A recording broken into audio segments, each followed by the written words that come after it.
From the headquarters of Telesur English in Quito, Ecuador, this is From the South, and I'm Jose Daniel Lopez.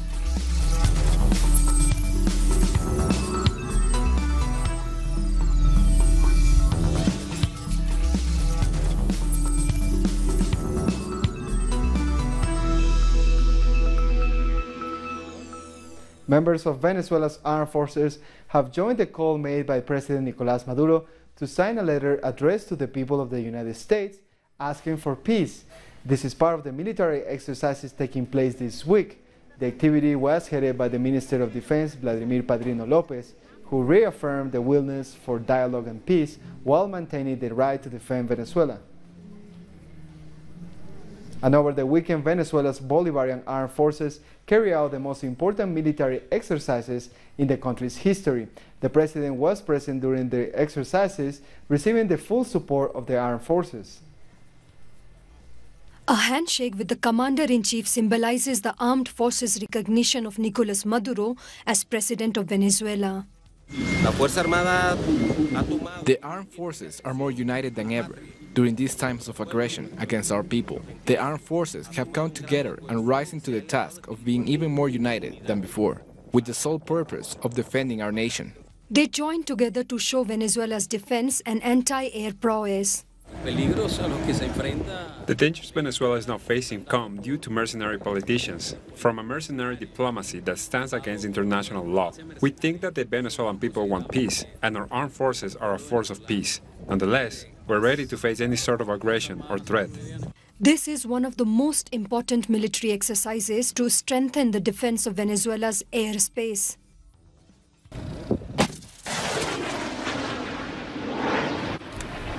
This was the first missile fired during the exercises. The rocket launcher was given to President Maduro as a keepsake of the armed forces' commitment. This was the first missile fired by a soldier trained by the revolution, as a testimony of the military and civic union of the armed forces, in compliance with our sacred duty to defend the lands of Bolívar and Chávez.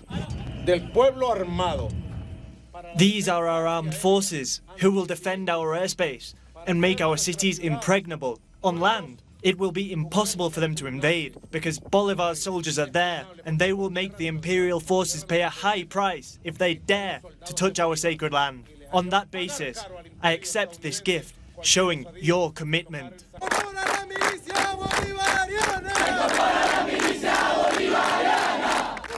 The calls of the opposition asking the armed forces to stand behind them have been unsuccessful.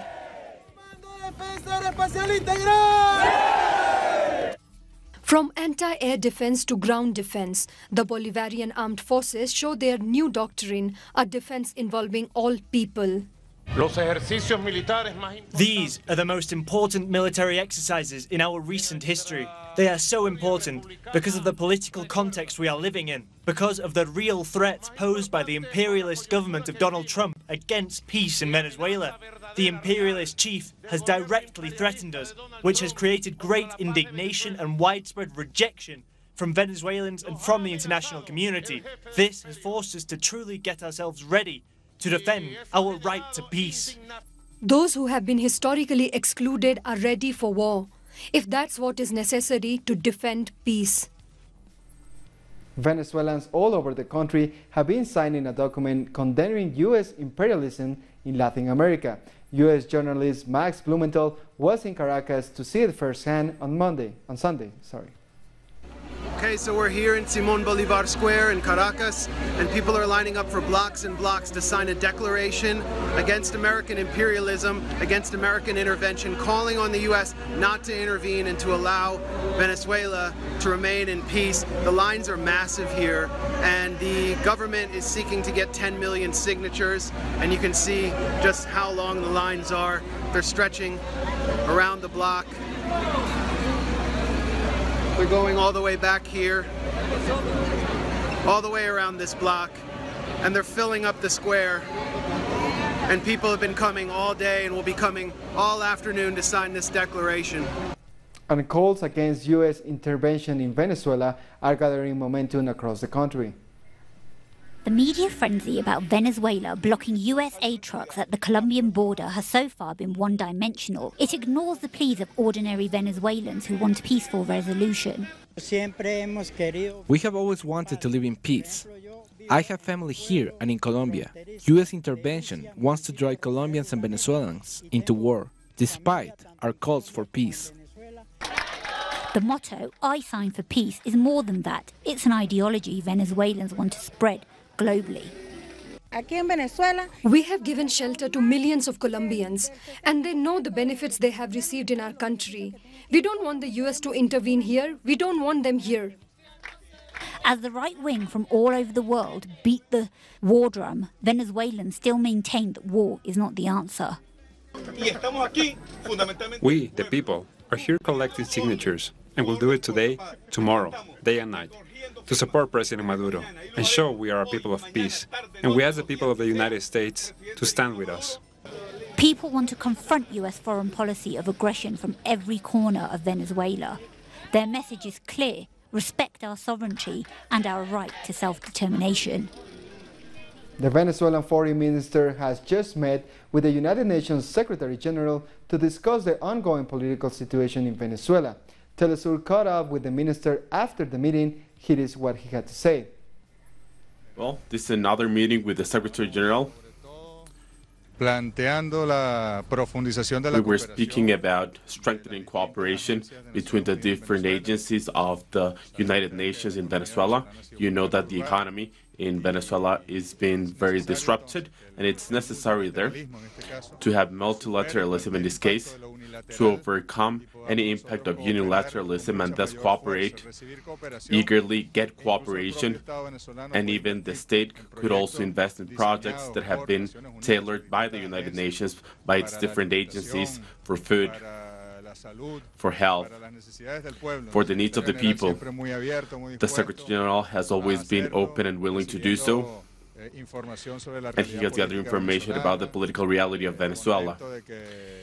He is happy to see Venezuela in peace. This has been an excellent meeting. You have spoken about this project of solving this with the United States in order to pressure the Secretary General to call elections in Venezuela and bring in humanitarian aid. We did not speak about this type of things. We were speaking about the structural topics and matters that are important for Venezuela, not about propaganda of the United States and their propaganda actions. We spoke about serious things. Thank you. Por favor, explíquenos. Can you tell us what you spoke about with the General Secretary? This is the second meeting with the Secretary General this year, and we were talking about deepening, strengthening the cooperation of the agencies of the United Nations, the system of the United Nations in Venezuela, with more cooperation. And you know that our economy has been damaged by foreign interventions, and of course we have always had the confidence, and we trust in multilateralism, we trust in the system of the United Nations in order to make positive things happen in Venezuela. So that is essentially what we spoke about. We gave him some information about the real picture of Venezuela at the moment, and there was a very good meeting, as it has always been, with Secretary General Guterres. Russia plans to present a proposal to the UN Security Council in the hope of finding a solution to the political situation in Venezuela. The Russian proposal is the response to the US demands for new elections. It calls for a peaceful solution and a political settlement that includes the mechanism developed in Montevideo last week. Our correspondent in Russia, Hansel Oro, brings us more details. Russia continues to advocate for the creation of an international forum to develop talks between the Venezuelan government and the opposition. The Russian Minister of Foreign Affairs confirmed the creation of a project for Venezuela, which looks to get the majority of votes at the UN Security Council. Also, the director of the Latin American Department of Russia's Foreign Ministry, Alexander Shetinin, said that several member nations of the UN Security Council presented other proposals, including the United States, which seeks to impose new elections in Venezuela. This is seen by Russia as yet another act of intervention that looks to delegitimize the elections that took place in Venezuela last May. Russia also opposed the self-proclaimed interim president's policies, which are backed by the West. It also opposes a military intervention in Venezuela, which could have extremely negative consequences, not only for the country, but also for the region. Finally, a committee in the Russian parliament will be formed to investigate cases of interventionism by the US, including in Venezuela. We thank Hazel for that report. Members of the People's Houses organization in Turkey expressed their total support for Venezuela by collecting signatures. The initiative to show support for the government of Nicolás Maduro took place at the Venezuelan embassy in Ankara. We move to Argentina, where the third visit by IMF auditors is taking place. They are there to review the fulfillment of economic measures that will allow for the disbursement of $11 billion next March as part of the loan that the government has with the International Monetary Fund. Our correspondent in Buenos Aires, Edgardo Esteban, has more. Roberto Cardarelli, the auditor in charge of Argentina's case with the IMF, has arrived in Buenos Aires. There are big expectations for his visit. On one side, there is a strong rejection from social movements and workers' unions that are criticizing his third visit to the country, since the loan agreement was signed between Mauricio Macri's government and the IMF. Cardarelli will meet with Nicolás Duhovne, the finance minister and the president of Argentina's central bank, to analyze adjustments planned by the IMF. As many union members have pointed out, the IMF is really behind the economic measures and strong adjustments that are affecting everyday people. This week, they will also meet with bankers and businessmen. A possible meeting is also expected with some opposition leaders to talk about this crisis. There has been widespread rejections by citizens against the IMF and the adjustment policies. Since the loan was agreed upon, over 20,000 small and medium enterprises have closed, and 127,000 workers lost their jobs. Inflation is expected to reach over 28% this year as the economic crisis in the country worsens. A Panamanian judge has denied $500 million bail that will allow former President Ricardo Martinelli to go under house arrest. Martinelli has been in jail since June 2018. He is accused of spying on members of the opposition during his presidency. On Monday, he faced a second bail hearing where his defense tried to plea for house arrest. The former president will go on trial on the 12th of March. At least 2 people have been killed in a helicopter crash in Brazil, including a famous journalist, Ricardo Boechat. Early reports say the aircraft lost control and crashed into a truck on a highway in Sao Paulo. 66-year-old Boechat was a well-known television journalist and a familiar figure in the country. He was returning from a conference and was heading back to his TV station when the crash happened. We'll take a short break now. Join us again after this.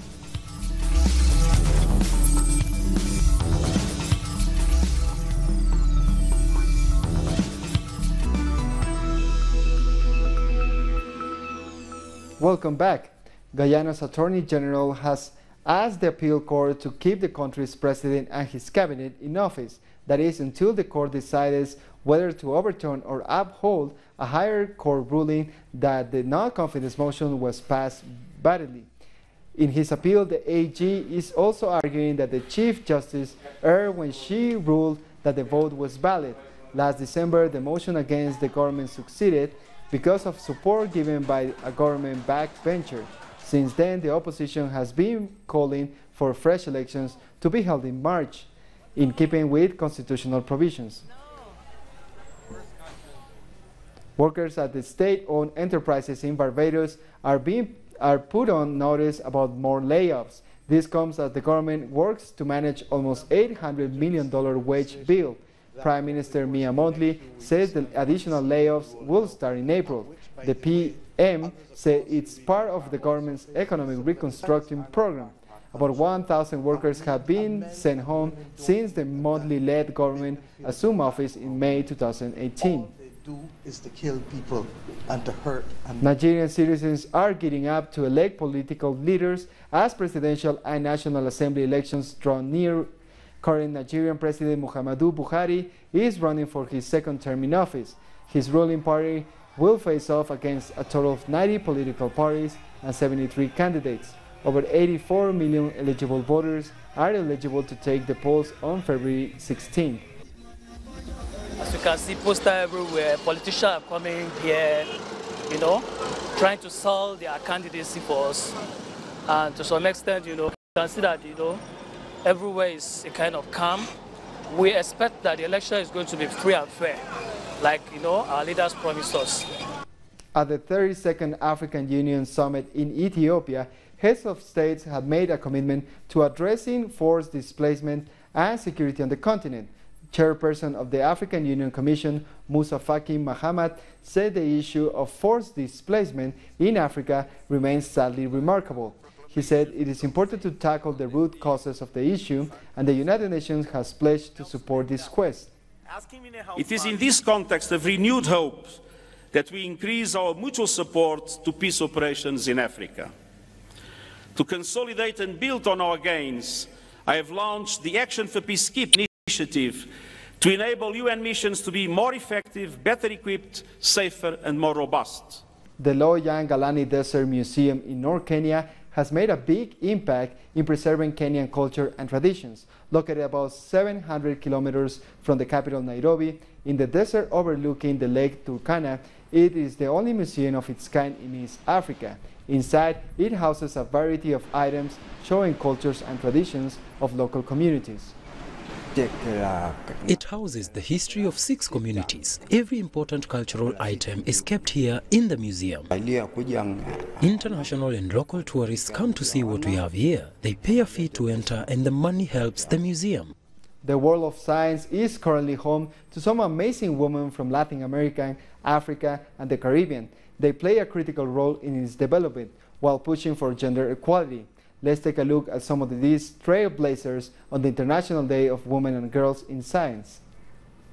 April 8, 1993. It's a date Dr. Ellen Ochoa will never forget. It's the day the Space Shuttle Discovery lifted off from Kennedy Space Center in Florida with Ochoa and 4 other crew members on board. And with that voyage, Ochoa, a Mexican-born optical engineer and astronaut, made history. She became the first Latin American to travel to space. Since then, she's been on 4 NASA missions, logging nearly 1,000 hours in space. Another brilliant aerospace engineer is using her personal story and success to inspire and empower girls, especially those in the Caribbean region. Dr. Camille Waldrop Alain was born in Trinidad and Tobago. She's one of a few women of color and the only woman of Caribbean descent in a senior management position at NASA in the U.S. Optical communication is an emerging technology that modulates data onto laser beams, and these laser beams has the potential to transfer data at much faster rates than currently is achievable with radio frequency transmission. Dominican-born marine biologist Idalisa Bonelli de Calventi is known as the mother of marine conservation in the region. She created the first sanctuary for humpback whales. Several of Bonelli's publications have impacted a country's management and conservation of marine resources of the Atlantic Ocean and represents an important breeding ground for the species. Sudanese physicist Dr. Nashwa Eyassa founded Sudanese Women in Science, and she's also a trailblazer in the field of the sciences. She's done extreme research in nanoparticle physics. She's also working on a project that aims at sanitizing water through solar radiation. My dream is to help others women to overcome things. Like now we established an organization for Sudanese Women in Science. I've been there, I know the challenges. So my dream to help more women and girls to overcome things and come out and shine. So. Now meet 24-year-old Cuban-born Sabrina Gonzalez Pastreski. She's been called the next Einstein. When she was just 14, she constructed her own single-engine plane, and all by herself. Now today, this brilliant physicist's work focuses on black holes, gravity and space and time. 46% of researchers in Latin America and the Caribbean are women. This is compared with a world average of 29%, citing statistics published by UNESCO. These women trailblazers are hoping to inspire the next generation of scientists and engineers. Time for a second break. More news in a minute.